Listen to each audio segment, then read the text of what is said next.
Assalamualaikum warahmatullahi wabarakatuh. Hai teman-teman, apa kabarnya? Pasti sehat kan? Semoga selalu sehat dan semangat menjalankan aktivitasnya.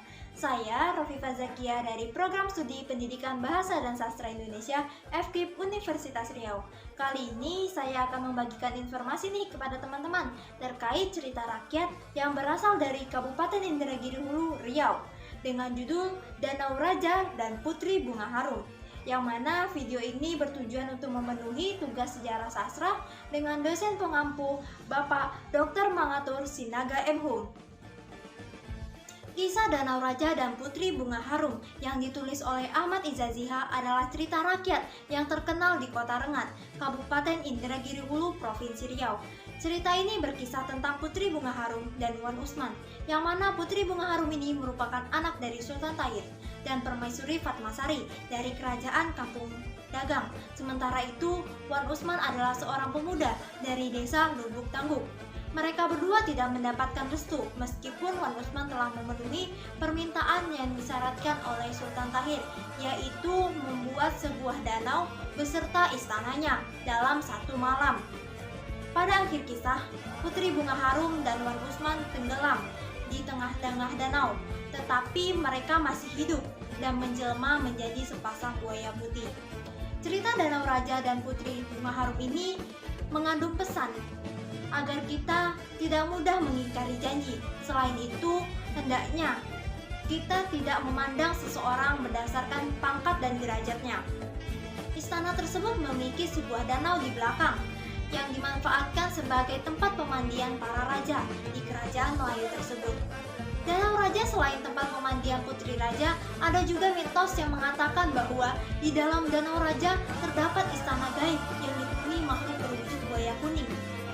Istana ini disebut sebagai Istana Bunian. Mitos ini semakin dipercaya kalau kita melihat peristiwa yang terjadi di danau itu sendiri. Saat Sungai Indragiri airnya surut, air Danau Raja tetap penuh. Begitu juga kalau hujan lebat dan deras, air di Danau Raja tidak meluap. Fenomena yang aneh tidak hanya sampai di situ saja. Tahun 2010, perahu-perahu mulai dioperasikan di danau tersebut.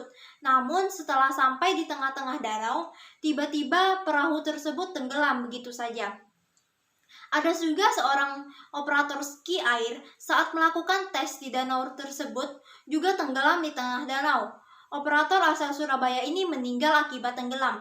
Kalau kita pikir, tidak mungkin kan seorang profesional olahraga air tidak bisa berenang dan membahayakan dirinya sendiri, dan banyak lagi kejadian-kejadian aneh lainnya.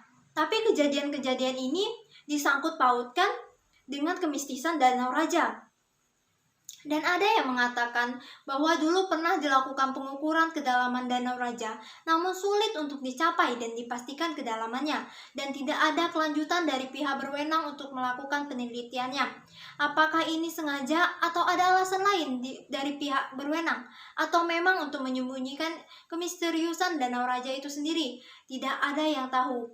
Yang pasti, kita harus tetap menghargai budaya serta adat istiadat masyarakat setempat dimanapun kita berpijak.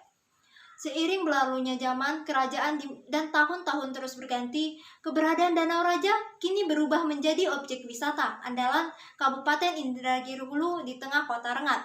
Sektor pariwisata tentunya menjadi bisnis jasa yang mampu mendongkrak perekonomian masyarakat.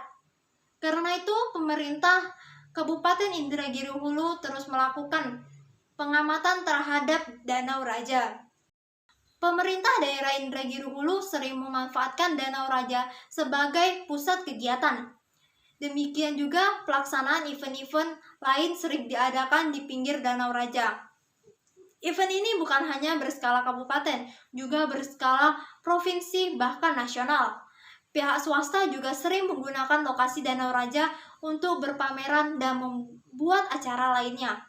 Danau Raja juga pernah menjadi persinggahan event tingkat nasional, yakni Kirab Pemuda tingkat nasional.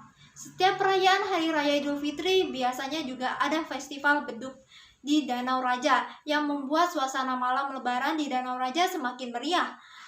Pinggir Danau Raja biasanya juga dihiasi dengan ribuan obor yang dipancarkan mengelilingi danau, untuk mempercantik dan memperindah danau. Itulah tadi cerita singkat tentang Danau Raja yang sekarang menjadi tempat wisata Kota Rengat.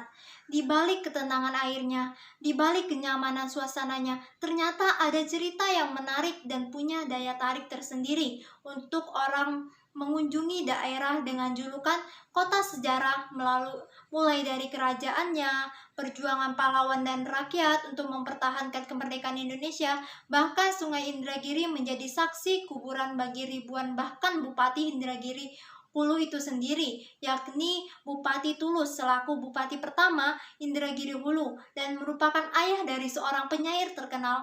Salah satu karyanya yaitu Kerawang Bekasi ialah Chairil Anwar.